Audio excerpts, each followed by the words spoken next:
Oh God, we should never do this in my life. Okay, dear Mercy, living a life of regret of whatever you did is not the solution to your falling. And remaining within your falling state can't solve anything.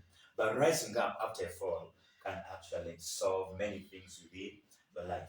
Also, there's a day that I sinned before God, and yet I never remained in my sinful nature.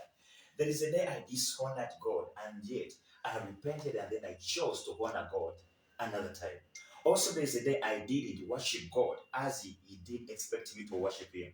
And yet, after all that, I chose to rise up and actually lift up the banner for Christ. The Bible goes on to say that a righteous man falls 7 times and then he rises up. You see that?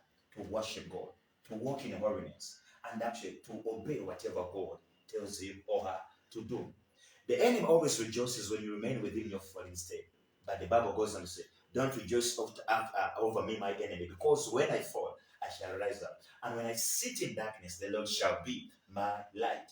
And Sinach goes on to say, Waymaker, miracle worker, the promise keeper, the light in the darkness, my God, that is who you are. Also in the Bible, there are people whereby they fell short of the glory of God. Talk about David in the Bible.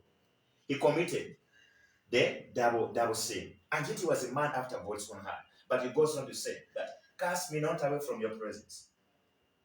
Don't take your spirit from me. Restore unto me the joy of your salvation and renew a right spirit within me. Samson also, after falling for Delilah, do you know what happened?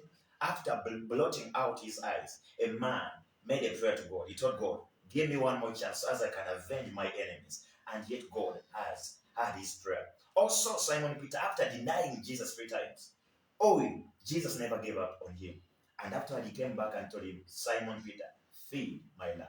You see that? So after a fall, don't remain down. But you must know the things that make you to fall. Things like being lukewarm. Things like give diligence to make your calling and then work out your salvation with fear and then trembling. You shall never fall. And I pray that may God give you the grace as you can walk with Him.